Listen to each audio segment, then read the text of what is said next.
아까는 내가 좀 심했던 것 같다. 어떡하냐. 영업부장은 그만둔다 그러고. 내가 영업부장 들으라고 불어 너한테 화낸 건데. 너무 신경 쓰지 마. 정희는 갑자기 눈두덩이 뜨거워진다. 그런데요, 사장님이요. 제 얘기를 안 들어주셨잖아요. 얘기를 못하게 막았잖아요. 정희는 울먹이면서 이렇게 말하고 얼른 핸드폰 폴더를 접는다.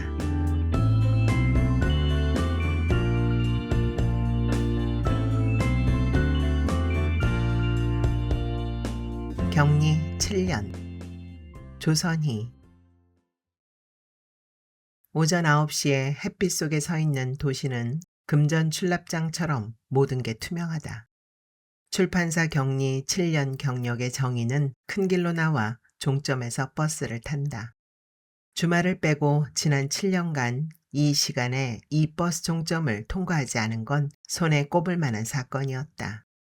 버스 노선이 바뀌느라 한 달쯤, 얼굴에 두드러기 때문에 이틀간, 이 시간에 이곳서 버스를 타는 사람들 역시 노선버스만큼 성실하고 서울의 창가처럼 건전한 직장인들일 것이다.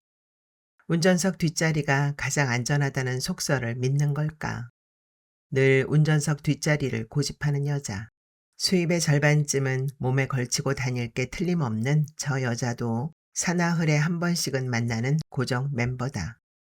갈색 점퍼 하나로 봄 한철을 졸업한 중년의 남자와 눈길이 마주치는 순간 정희는 거의 "어디 결혼식 가세요? 정장을 다 입으셨네요." 라고 말할 뻔했다. 정희는 버스카드를 기계에 읽히는 동안 간단히 승객 점고를 끝내고 자신의 지정석으로 걸음을 옮긴다. 자리에 앉은 정희는 버스가 속이 비어 유난히 텅텅거리며 굴러간다고 느낀다. 손님이 줄고 있어 노선이 안 좋은 탓인가? 다들 지하철로 가버린 걸까? 아무리 그래도 출근 시간에 승객이 고작 5명.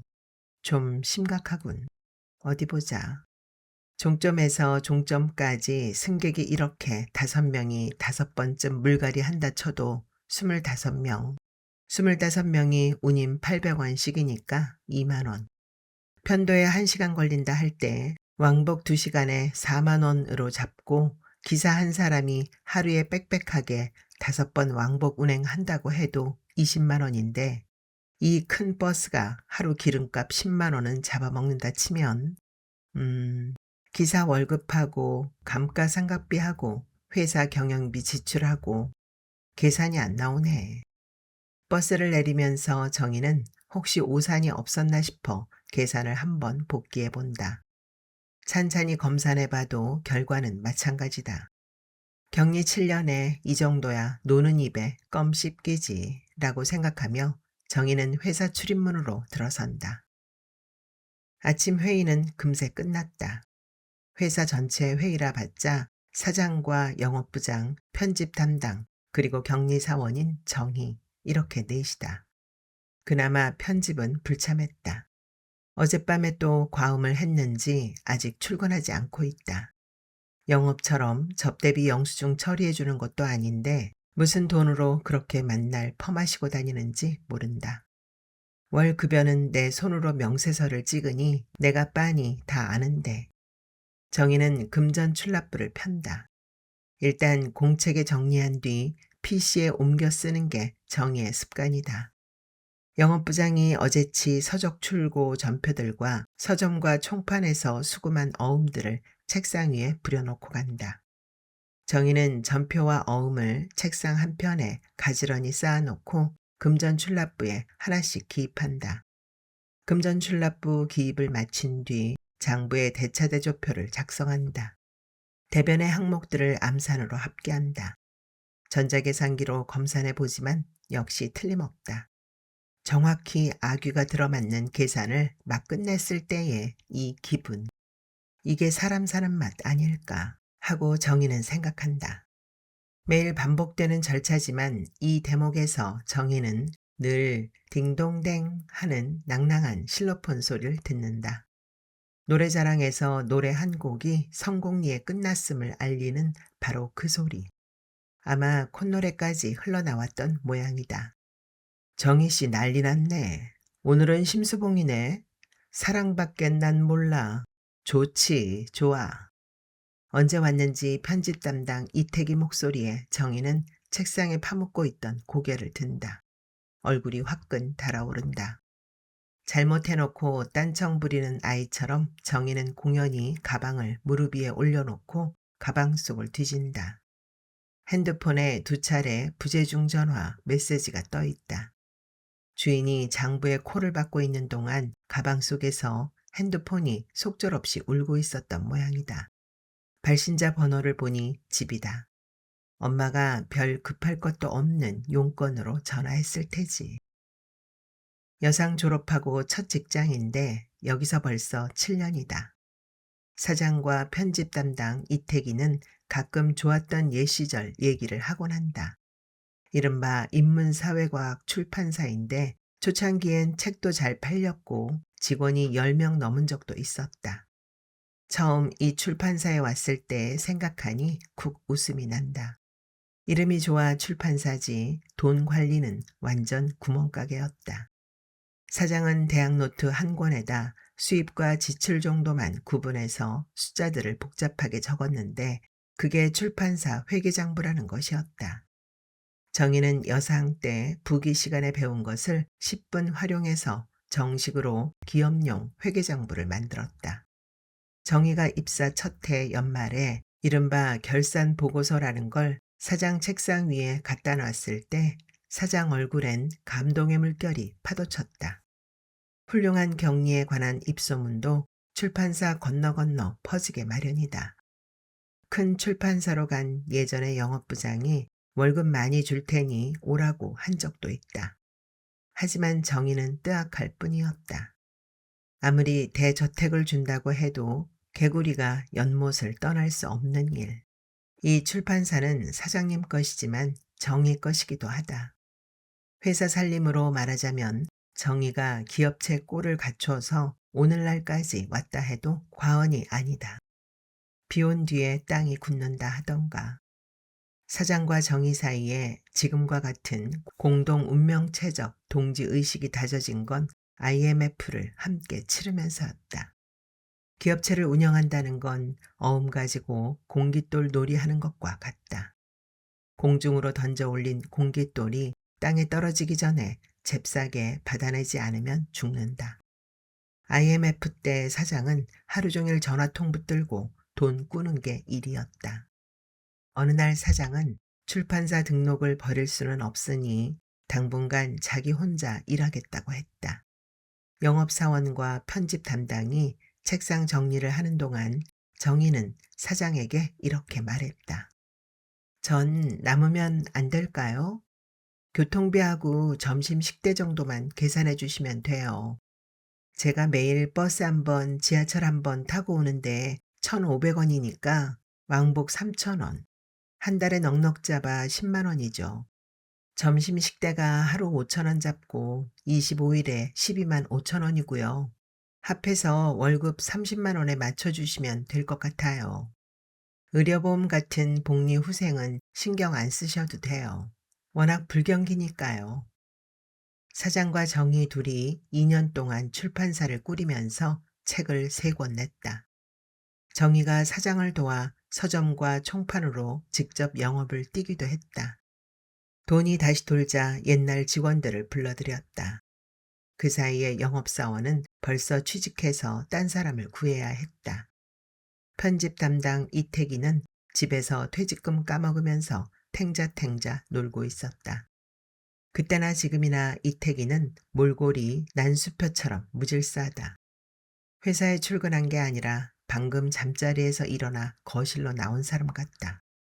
머린 부석부석하고 두 눈은 꾹 짜면 알코올 찌꺼기가 뚝뚝 떨어질 것 같다.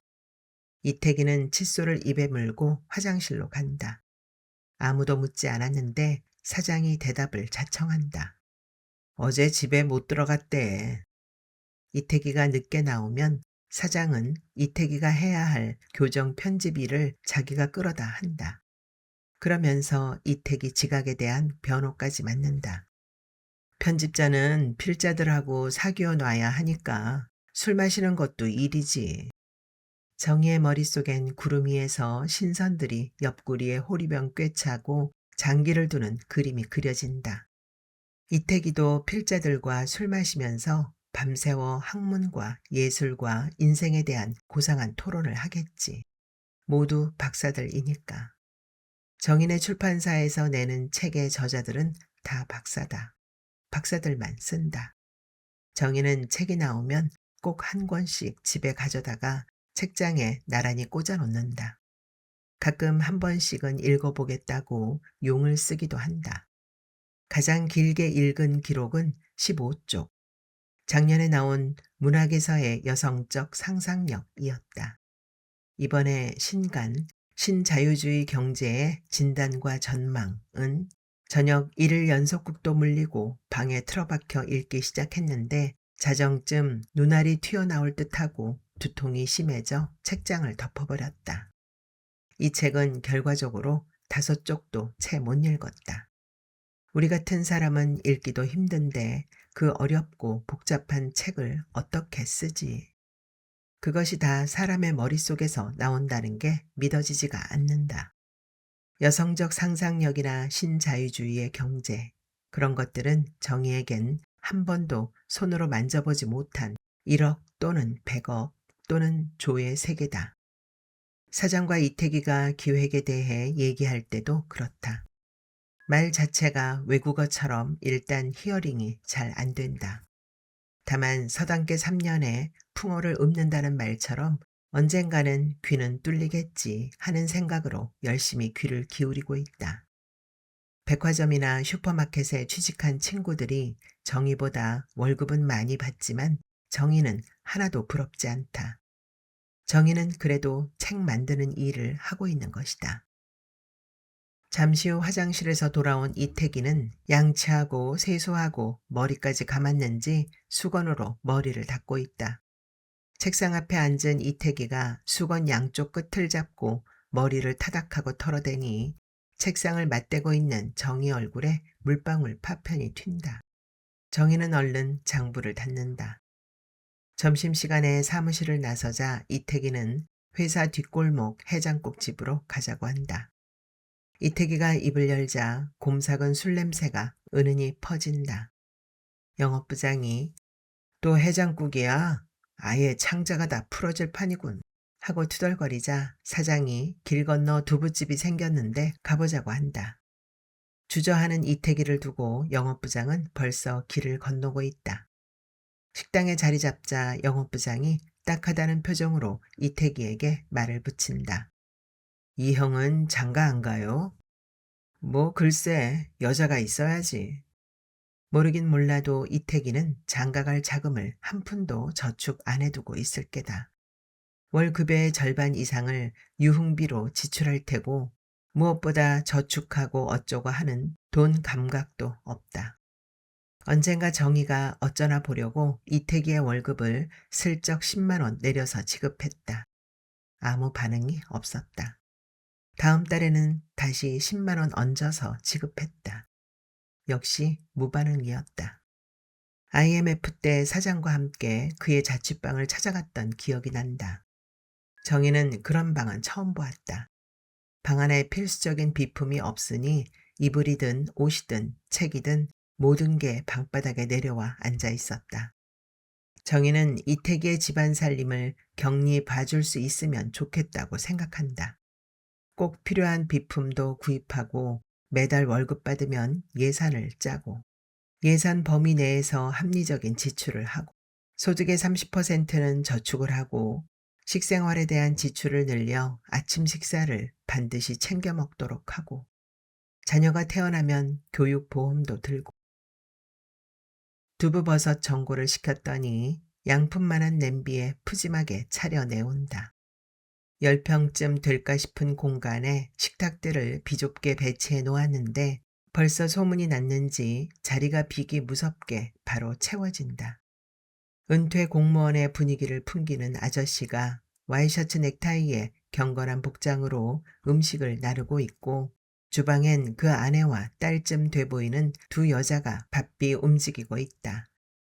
가족 경영이라 인건비 남기는 장사인데 그보다는 훨씬 더 벌겠다 싶다. 한갓진 동네라 이 정도 점포 임대료가 월세 개념으로 150만 원에서 200만 원쯤 된다 치고 음식 재료비가 그게 좀 복잡한데 두부나 버섯 같은 게 비싼 재료는 아닌데다 도매시장에서 한꺼번에 떼온다고 치면 그러니까 하루에 그렇잖아도 복잡한 시장통에 접어들면서 제품 원가 계산이 한창 까다로워지는 중인데 주위의 방해 전파가 자꾸 정의의 계산 삼매경을 비집고 들어온다. 뻔해. 정희 씨는 지금 또 이 식당 손익계산서 뽑고 있는 거야. 아이고야, 밥은 거의 손도 안 대고 작업에 들어갔네. 동네 식당들 다 대체대조표 만들어주고 나서 그동안 일 없어서 손가락 빨고 있다가 식당 하나 새로 생기니까 경사났다 이거겠지. 아주 푹 빠져서 우리가 뭐라고 떠들어도 몰라. 왜 전에 강촌에 놀러 갔을 때는 민박집 연간 매출을 뽑았잖아. 미스 북이라는 별명이 아무한테나 붙겠냐고. 지금 막 시공창에 허리까지 빠지는 중인데 역시 정의를 건져주는 건 사장이다. 정의가 여상 다닐 때 암사낭이었거든. 여하튼 우리 회사가 다른 건 몰라도 경리 하나는 확실해. 고개를 숙인 정의의 입꼬리가 눈에 뜨일락 말락 찢어진다. 혼자 계산하면 괜찮은데 다짜고짜 막 물어보고 오버하니까 문제죠. 지난번 그 인쇄소 미쓰리 결혼식 피로연에서 왜 우리 일행이 개망신 당했었잖아. 나 원참. 미쓰김이 신부한테 이 음식이 두당 얼마짜린가 묻는데 그 정도 되면 조금 심한 거지. 신부가 당황해가지고 미쓰김은 자기가 실수했는지도 모르는 것 같아. 짐짓 모른 척하던 정희는 영업부장의 말 끝에 엉겹결에 대꾸하고 만다. 나중에 미안하다고 했잖아요. 뜻밖의 반응에 사장과 영업부장이 무안했던지 잠시 말을 놓치는 사이 이태기가 이쑤시개로 이빨을 쑤시면서 느긋하게 논평을 늘어놓는다. 좌우지간 김정희 씨는 자본주의의 화신이라니까. 자본주의적인, 너무나 자본주의적인 시스템화한 인간이라고 할까? 아니, 인간화한 시스템이라고 할까? 어떻게 보면 신세대고 어떻게 보면 또 구시대적이고 일종의 연구 대상이야. 하기야 그런 사람도 필요하긴 하지. 건전한 상거래 질서 확립을 위해서. 어쨌든 간에 정희 씨는 나중에 시집 가면 알뜰하게 잘 살 거야. 웃을 일인지 울 일인지 얼핏 분간이 가지 않아 어리둥절해 있는 사이 일행이 자리에서 일어났다. 점심 식사를 마치고 돌아오니 책상 위에 전화가 울린다. 엄마다. 그러고 보니 엄마에게 전화하는 걸 깜빡 잊었다. 핸드폰이 거듭 불통이라 회사 전체로 채널을 바꾸기로 한 모양이다. 엄마는 말을 꺼내기도 전에 징징 울기부터 한다. 무슨 일이야, 엄마? 무슨 일인데? 엄마는 그러고도 한참을 더 울다가 울렁대는 목소리로 말한다. 글쎄, 청호 걔가 죽었단다. 오늘 아침에 학교 가다가 사고가 났대. 끝둥이로 어렵사리 얻은 외아들인데 언니는 이제 어째 사누? 내일 굿하고 모레가 장례라는데 너 내일 나하고 굿하는데 같이 가자. 경희도 얼떨떨하다. 이종사촌 동생 청호는 이제 고작 고등학교 2학년이다. 성격도 밝고 부침성 있어서 정이 가는 아인데 믿어지지 않는다. 그치만 어떻게 가 평일인데 출판사 나와야지. 정희는 턱을 고인 채 해사한 얼굴을 잠시 떠올려 본다. 새 누나들이 소리소문 없이 고등학교를 가고 대학을 가고 또는 취직을 하는 동안 청호는 개근상을 받았거나 여드름이 나기 시작했다거나 축구부에 들었거나 타학교 축구팀과의 경기에서 2대1로 이겼다거나 그 모든 동정들이 일가 친척들 사이에 전화선을 통해 실시간 중계되었다. 한 해에 책 두세 권 내고 연 매출이 1억이 되거나 말거나인 출판사이다 보니 격리 업무라는 것도 오전 나절이면 손 털고 남는다. 오후엔 책상에 엎드려 잔대도 뭐라 할 사람 없다. 하지만 정희는 한 번도 낮잠을 잔 적 없다. 오후에 행로를 고민하던 정희의 머리에 일거리 하나가 떠오른다. 정희는 책상 서랍을 열어 노란 고무줄로 묶어놓은 영업부장의 접대비 영수증 꾸러미를 꺼낸다. 고무줄을 풀어놓고 영수증을 하나하나 책상 위에 늘어놓는다. 30장쯤 되는 영수증의 절반을 늘어놓으니 책상 위가 빈틈없이 꽉 찬다. 이런 간이 영수증 말고 신용카드 영수증을 가져와라. 간이 영수증은 그냥 종이 쪼가리나 마찬가지다. 정산해주기 곤란하다. 그렇게 몇 번이나 일렀는데도 어느 동네 개가 짖느냐는 식으로 번번이 간이 영수증을 들이민다. 간이 영수증 몇 장씩 받을 때마다 정희는 신경성 위염으로 신트림이 올라온다. 정희는 불타는 적개심으로 영수증을 노려본다.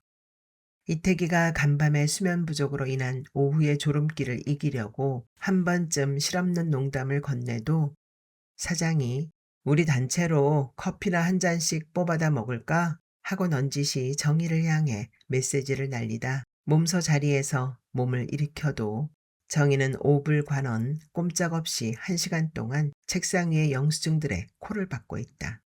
삼엄한 고독이 감돈다. 초여름의 나른한 오후에 박사인 필자 한 사람이 출판사를 방문해 사장 및 이태기와 함께 2시간에 걸쳐 야한 농담도 섞어가면서 킥킥대고 떠든다. 킥킥대고 떠들다 돌아갈 때까지도 정희의 태도엔 미동도 없다. 이윽고 정희가 작업을 마친 듯 허리를 펴고 고개를 들면서 탄식인지 탄성인지 모를 소리를 뱉어낸다. 정희는 고개를 좌우로 절레절레 흔든다. 정희는 잠시 생각에 잠긴다. 이걸 영업부장에게 가져가서 따질까? 어림없어. 원래 말이 따발총처럼 빨라서 말싸움하기로 하면 난 국물도 없지. 내가 말을 꺼내기 무섭게 자기가 되레 고함치고 나올 테니 난 첫 문장도 못 마칠 거야. 사장님한테 고해 바칠까? 사무실이 좁아서 영업부장도 다 들을 텐데 1층 커피숍으로 내려오시라 할까? 그건 아무래도 좀 치사한 것 같다. 정희는 A4 용지 한 장을 책상에 올려놓고 글을 쓰기 시작한다. 영업부장님께 간이 영수증은 앞으로 처리하기 곤란합니다. 이달 것도 지금까지 15일간의 영수증 합계 59만 7천 원 중에 33만 원만 정산하고 26만 7천 원은 지급할 수 없겠습니다. 접대비 영수증 상당수가 신빙성이 없기 때문임. 예를 들어 6월 3일 점심 식대 영수증이 산동 반점과 무교 면옥 2가지임. 접대비 청구서를 보면 산동 반점에서 인쇄소 사람들 점심 사줬다는 것도 있고 무교 면옥에서 태평서점 직원들 회식 시켜줬다는 것도 있음. 어떻게 같은 날 점심때 2군데서 식사를 할 수 있죠? 또 5월 1에 영수증 34개 중에서 12개가 산동 반점 것인데 필체를 대조해 본 결과 몇 개는 영업부장님 글씨였음. 그동안 모른 척했지만 근래 들어 부쩍 심해졌음.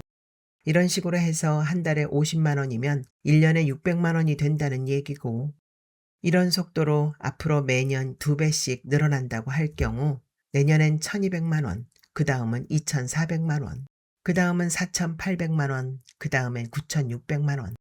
그러니까 지금부터 향후 5년 동안만 잡아도 1억 8600만 원. 우리 회사 연간 매출액보다 커짐. 이런 사태를 더는 방관할 수 없음. 나도 격리 7년인데 이런 사례가 앞으로 반복될 시에는 사장님께 말씀드릴 터이니 그리 알도록. 쓰다 보니 점점 흥분해서 마지막 문장을 쓸 때 정희는 부르르 치를 떤다. 몇 번이나 눈치를 주곤 했는데 이게 보자 하니까 부를 때도 꼬박꼬박 미스 김이고 나이는 나보다 2살 많아도 입사는 어디까지나 내가 5년 빠른데 말이야. 정희는 다시 한번 읽어보고는 제목 영업부장님께를 영업부장에 대한 경고장으로 고친다. 정희는 경고장을 반절로 접어 영업부장에게 갖고 간다. 책상 위에 슬쩍 올려놓자 영업부장이 정희를 한번 흘끔 쳐다본다. 정희는 그저 요구르트나 신문을 배달하고 간다 싶은 너 말고도 지금 들려야 할 때가 한두 군데가 아니라는 식의 무표정한 얼굴로 돌아선다. 경고장을 다 읽고 나면 입이 10개라도 할 말이 없겠지. 아니나 다를까 영업부장 쪽이 숨소리도 없이 조용하다. 네 사람이 동서남북으로 책상을 마주대고 앉아있는 조그만 사무실에서 벽시계 소리만 째깍째깍 요란하게 네 개의 벽에 부딪혀 울린다. 영업부장 쪽의 침묵이 생각보다 길어지자 정희는 아연 불안해진다. 태풍 전야에 고요랄까. 정희가 공연히 책상 위의 장부를 열었다 닫았다 하는데 갑자기 코앞에서 벼락 떨어지는 소리가 난다. 영업부장이 의자에서 벌떡 일어나 책상을 한번 꽝 치고는 고래고래 소리 지르고 있다. 사장님, 이게 말이나 됩니까? 제가 하는 일이 어디 한두 가지입니까? 서점 총판도 돌아다녀야지. 한 달에 보름이 출장인데다 거기다 인쇄 제본까지 다 관리해야죠. 격리가 하겠습니까? 편집도 안 하려고 하지요. 귀찮은 뒤치다꺼리는 다 제 차지죠. 그런데 뭐 격리가 접대비 처리를 못 해준다고? 돌아다니다 보면 영수증 처리 안 되는 거 제 돈이 더 많이 깨져요. 돈이 문제가 아니에요. 접대술로 몸이 완전히 맛이 갔다고요. 그런데 접대비 몇 푼 가지고 정산해 주느니 못 해주느니 나 정말 더러워서 못 해먹겠네. 사장도 졸음이 확 깬다는 표정으로 입을 쩍 벌리고 있다. 무슨 얘기야? 뭐가 어떻게 됐다는 거야? 정희는 자리에 앉은 채 무조건 정산 안 해주겠다는 건 아닌데 라고 그저 자기나 알아들을 만한 목소리로 말했지만 영업부장의 고함에 묻혀버리고 만다. 대기 업물도 먹어봤지만 격리 아가씨가 부장한테 이래라 저래라 하는 꼴은 또 처음 보네. 참 영세한 출판사에 다니다 보니까 멀쩡하게 4년제 나와서 발이 부르트게 영업 뛰고 다니는데 무슨 경고장이라고? 저게 이제 보니 완전히 또라이 아니야. 영업부장은 경고장을 오징어포처럼 쫙쫙 찢어 쓰레기통에 던져버리고는 책상 위에서 핸드폰과 소지품을 손가방 안에 챙겨 넣더니 사장을 향해 사뭇 비장하게 작별의 멘트를 날린다. 사장님, 저도 참을 만큼 참았습니다. 이젠 도저히 못 참겠어요. 사직서는 나중에 우편으로 보내겠습니다. 영업부장은 말을 마친 뒤 돌아서서 출입문 쪽으로 걸어간다. 사태를 종잡을 수 없어 얼빵해 있던 사장은 영업부장이 출입문을 여는 순간 후다닥 달려가서 영업부장의 옷 소매를 부여잡는다. 최 부장, 왜 그래, 갑자기. 그런다고 이렇게 가면 어떡해? 나도 다 알아. 자네 고생하는 거 다 안다고. 최 부장이 사람이 묻어나니까 굳은 일 다 떠맡고 월급도 많이 못 주고 미안해, 미안하다고. 최 부장이 나가면 우리 출판사는 어떡하라고 그래. 최 부장 같은 영업의 귀재가 날 도와줘야지. 자자, 이리 들어오라고. 정의가 원래 좀 그렇잖아. 자네가 좀 이해해. 내가 알아듣게 야단칠게. 사장이 팔을 당기자 영업부장도 못 이기는 척 끌려온다. 둘 다 시뻘겋게 된 얼굴로 각기 자리에 돌아가 앉는다. 쉼표 하나 찍는 짧은 침묵이 끝나고 사장이 근엄한 목소리로 입을 연다.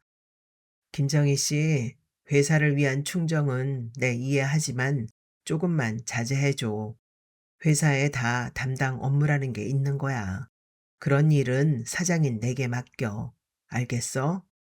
정희는 울상이 되어 사장님, 그게 아니고 제가 격리 7년에 접대비 영수증을 이라고 말머리를 꺼내지만 다시 불도저처럼 밀고 나오는 사장의 말에 치이고 만다. 다시 한번 말하지만 접대비 승인하고 말고 하는 건 내가 판단하는 거야. 정의가 가끔 좀 심할 때가 있어.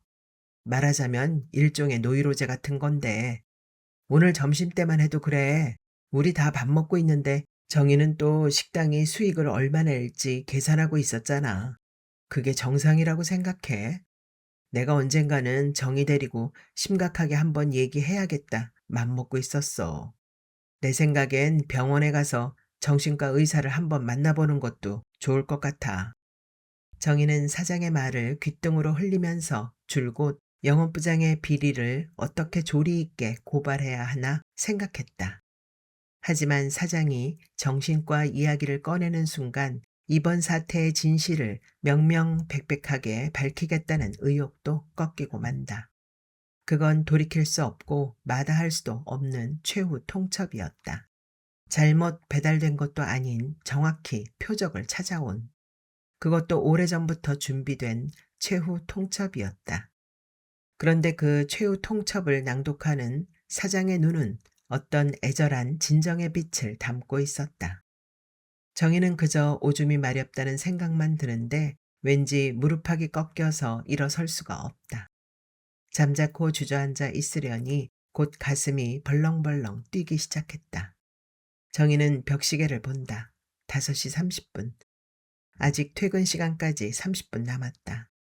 정희는 자기가 무고하게 봉변당하는 동안 잠자코 있는 이태기가 어떤 표정일지 궁금했다. 정희는 책장 옆으로 고개를 기울여 그의 얼굴을 본다. 이태기는 이 상황에서 졸린지 개슴츠레한 눈을 씀뻑거리며 교정지의 교열을 보고 있다. 정희는 서랍에서 노란 고무줄로 묶여있는 접대비 영수증 2묶음을 꺼낸다.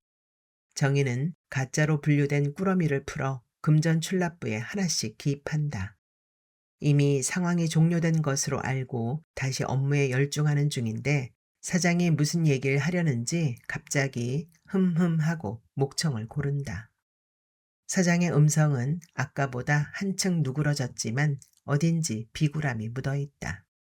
사실 장부만 해도 그래. 다른 출판사들도 우리처럼 그렇게 고지곳대로 장부 쓰고 미련하게 세금 갖다 바치는 데는 없어. 출판 시장도 이렇게 불황인데 콧구멍 많은 출판사들이 세금 꼬박꼬박 다 물고서 어떻게 직원들 월급 주겠냐고. 다들 서로 알면서 장부는 또 그렇게 가라로 만드는 거지.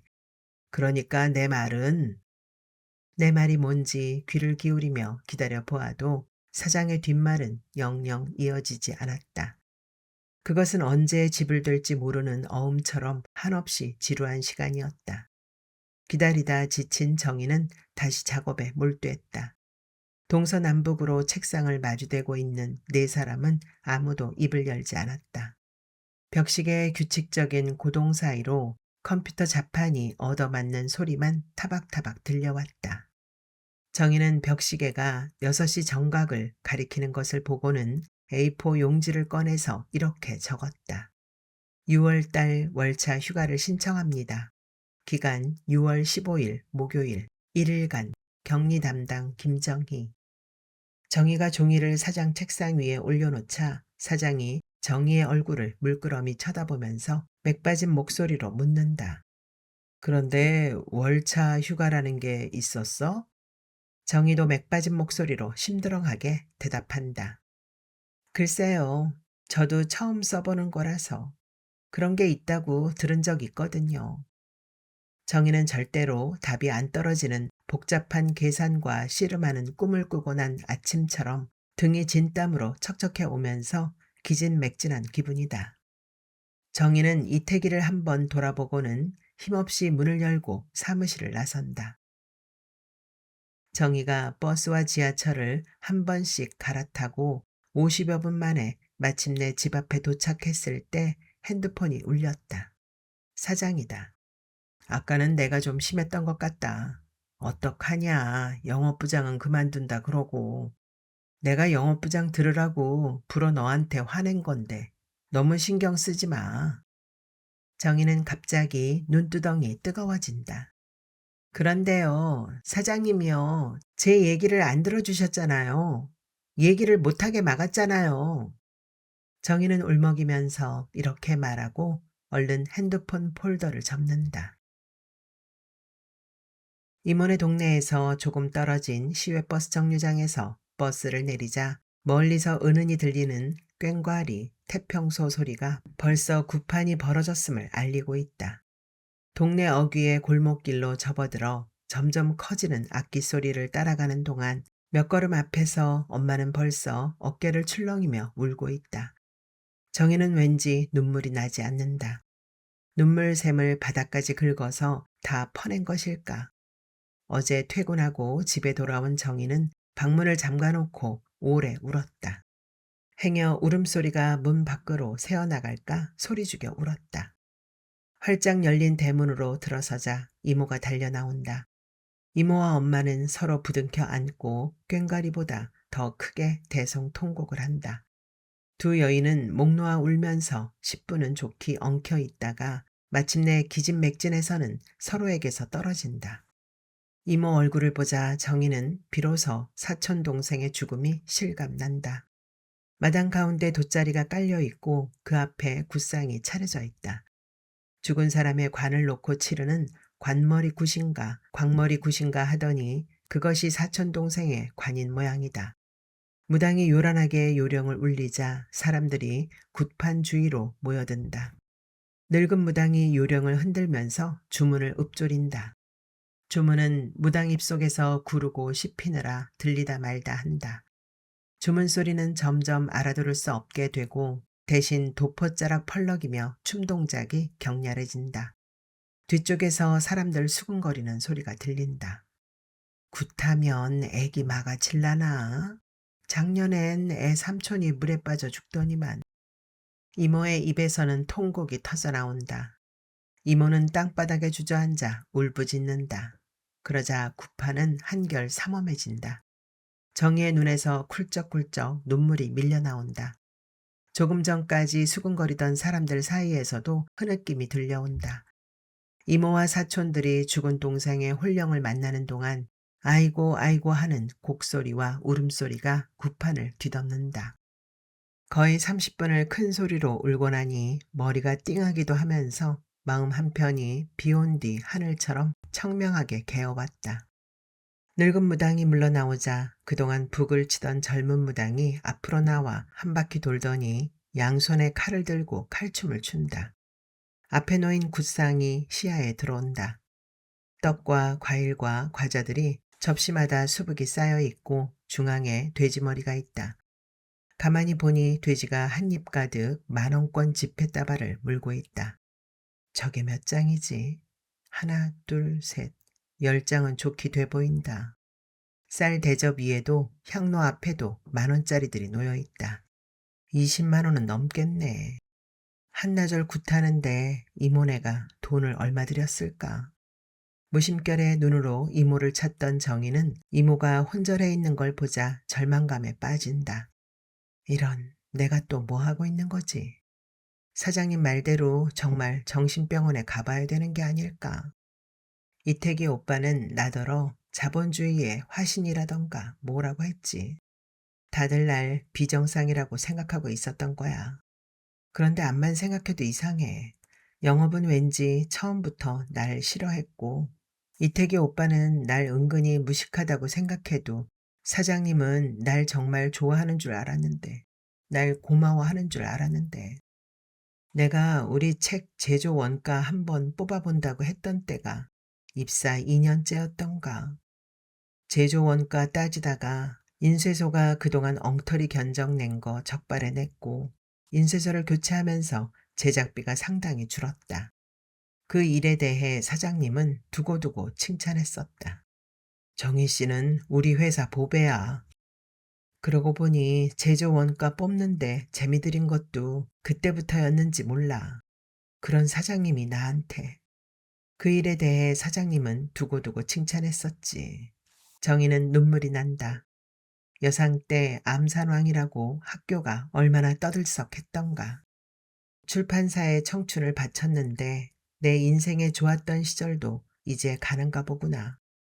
정희는 늘 월요일 아침처럼 의욕에 찼고 24시간 편의점처럼 피로를 느끼지 못했다. 하지만 그 편의점도 이제 불이 꺼지고 셔터가 내려지고 있다.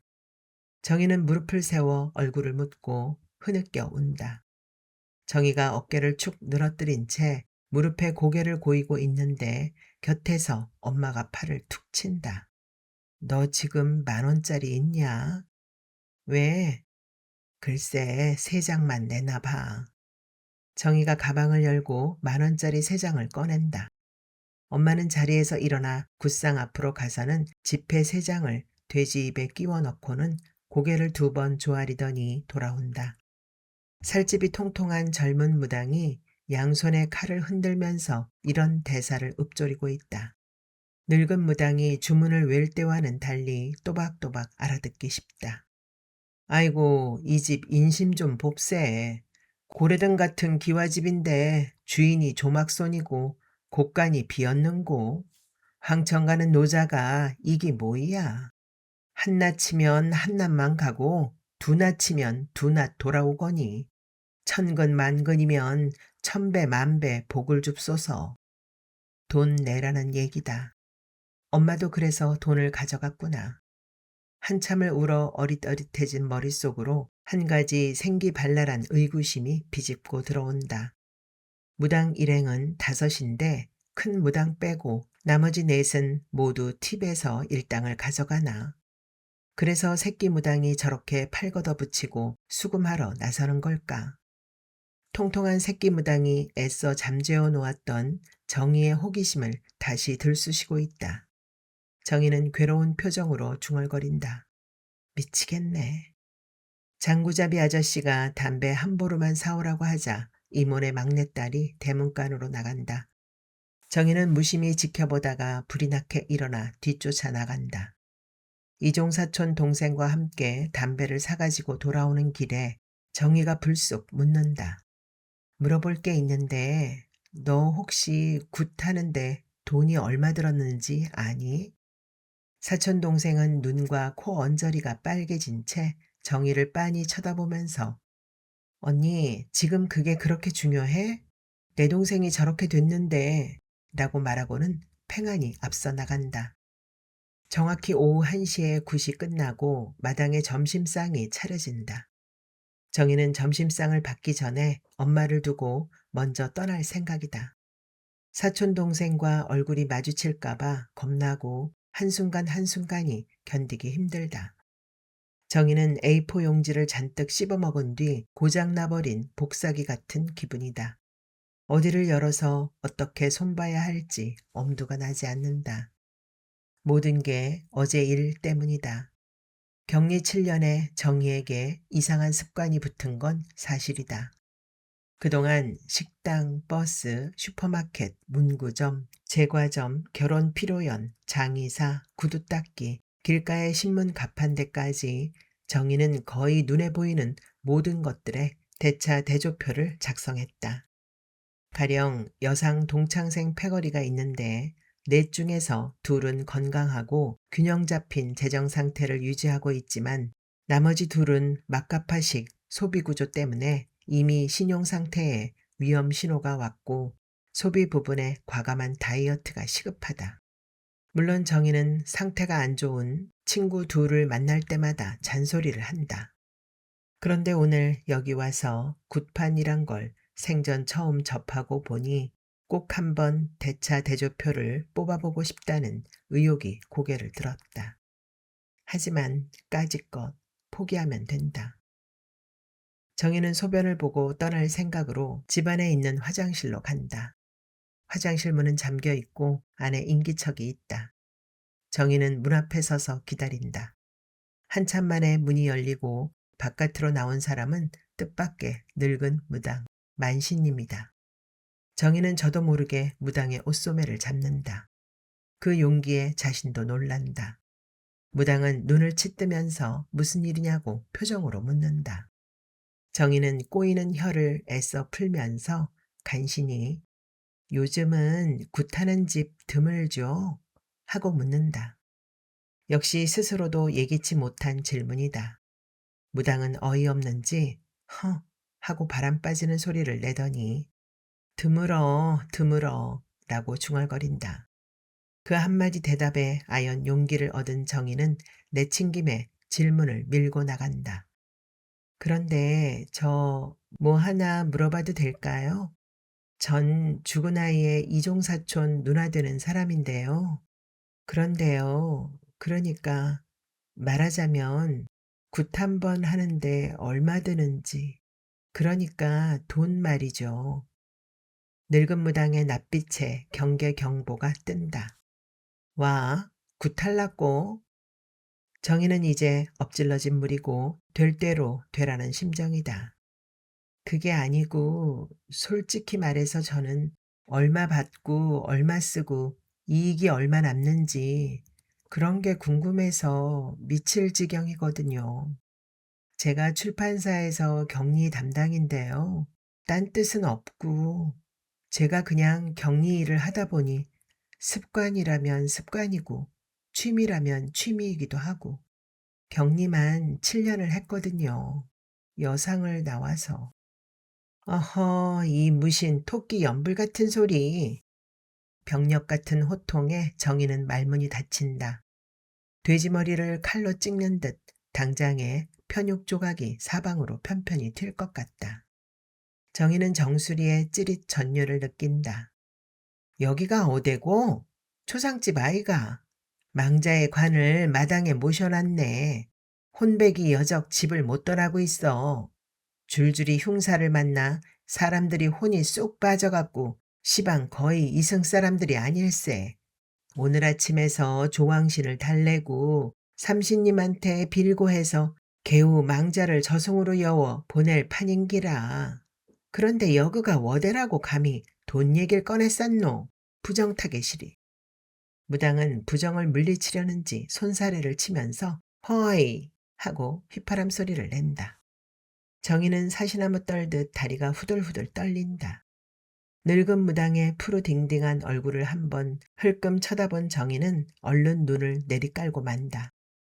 이게 다 화장실 문 앞에서 무당을 만난 탓이다. 배설하고 나오는 사람과 배설하려 들어가는 사람 사이에 동질감을 깨치는 순간 슈퍼에서 옆집 아줌마를 봤을 때처럼 만만하게 옷소매를 붙잡고 만 것이다. 정희는 오금이 저린 나머지 다리를 절름거리며 천천히 걸음을 옮긴다. 현관까지가 강 저편 언덕처럼 아득히 멀게 느껴지는 중인데 뒤에서 다시 늙은 무당의 목소리가 들린다. 큰애기 일로 와서 나 좀 봅소. 돌아보니 늙은 무당이 부엌 식탁 의자에 앉아서 정희를 손짓으로 부른다. 식탁 앞에 불려간 정희는 주리를 틀든지 인두로 지지든지 이젠 꼼짝없이 무당의 처분을 기다릴 수밖에 없는 처지라고 생각하며 숨죽이고 앉아있다.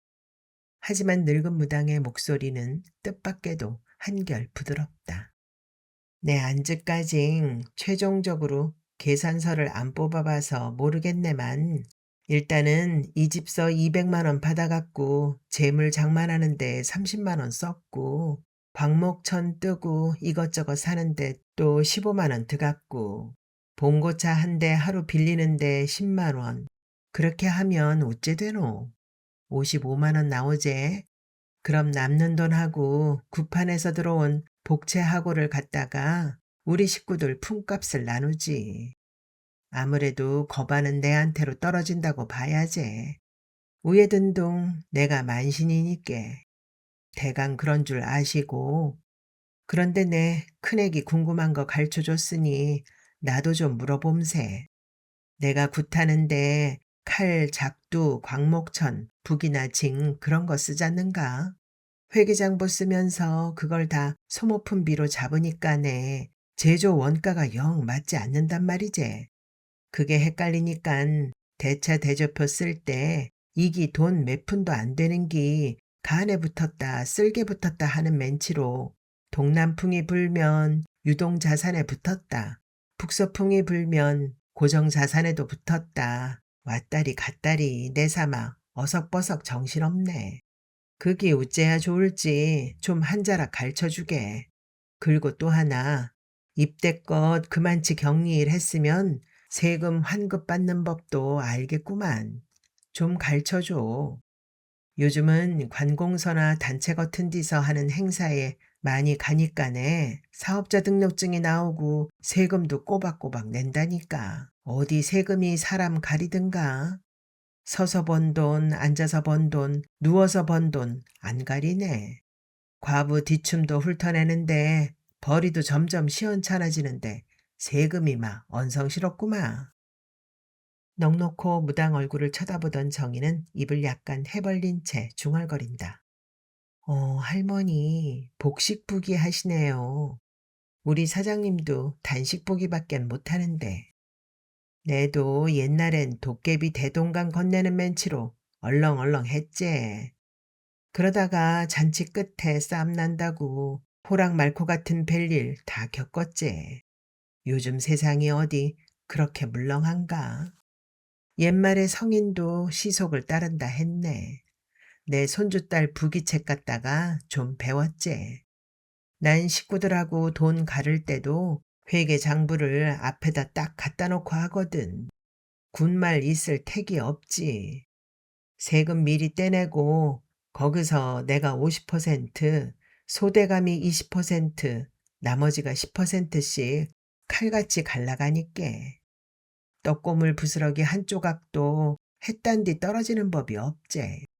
복식 부기가 복잡한 것 같지만 결산할 때는 헐썩 편해야. 단기 부기야 얼라들 산수지. 정희는 얼빠진 표정으로 늙은 무당을 쳐다본다. 뇌세포가 더위 먹었는지 생각이 어렁저렁한데 얽혀 엿가락처럼 늘어졌다. 하지만 다음 순간 정희는 퍼뜩 정신이 또렷해지고 몸의 원기가 돌기 시작했다.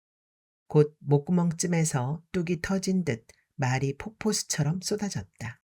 말 한마디 한마디가 의기양양한 나머지 말꼬리가 하늘로 치켜 올라간다. 그건 말이죠. 참, 아까 소모품 얘기 질문하셨죠? 소모품은 흔히 한 번 써서 없어지거나 내구 연한이 1년 넘지 않는 걸 소모품으로 치죠. 소모품은 유동자산으로 잡으면 돼요. 그런데 내구 연한이 1년 넘는 데다 시가 30만 원 이상이면 이건 유형자산. 그러니까 고정자산으로 계상하고 매해 감가상각 처리를 해야 돼요. 감가상각비는 제조 원가 계산에서 재료비가 아니라 경비로 처리하시면 돼요. 제 생각엔 북, 꽹과리, 칼, 작두 이런 것들은 다 1년 넘게 쓰실 것 같은데요. 그런데 광목천은 아까 보니까 굿하면서 쫙쫙 찢던데. 그러면 한 번 쓰고 버리시는 거죠? 그런데 복식부기 하시면서 한 가지 주의하셔야 할 것은 10대 가수들이 랩을 하듯 고르고도 빠른 템포로 설명을 해나가면서 정희는 간간히 가방에서 손수건을 꺼내 목에 흐르는 땀을 닦는다. 그 다음엔 세금 문제를 말씀드릴게요. 관공서나 단체에서 하는 행사에도 많이 간다고 하셨으니까 말인데, 가정에서 받는 돈은 세법이 적용 안 된다고 봐도 되고, 법인체에서 받는 경우가 문제죠. 환급받는 방법을 물어보셨으니까 먼저 그것부터 말씀드리죠. 매년 5월 말까지 소득세 신고를 하도록 돼 있는데 가까운 세무서에 가셔서 주민등록 번호만 말해주면 원천징수된 소득 목록이 컴퓨터에 다 뜨거든요. 무당, 아니 무녀, 아니 어쨌든 무당은 소득 항목에 자유직업 소득으로 적으셔야겠네요. 이윽고 얘기를 다 끝냈을 땐 한 30분은 좋게 지난 듯 했다. 마당의 구판이 깨끗이 치워지고 손님들은 점심 식사를 다 마쳐가고 있었다. 마당에서 빈 음식 그릇들이 밀려들기 시작했다. 정희는 목이 말랐다. 정희는 수도꼭지를 틀어서 유리컵 한가득 수돗물을 받아서는 벌컥벌컥 마신다. 그러고는 가방을 메고 이모네 집을 나선다. 정희는 이야기가 끝난 뒤 늙은 무당하고 제대로 인사를 하고 헤어졌는지 어쩐지 기억나지 않는다. 분명한 건 대문간으로 나오는 동안 마당에서 서성대는 친척들 그 누구의 시선도 아랑곳하지 않았다는 점이다.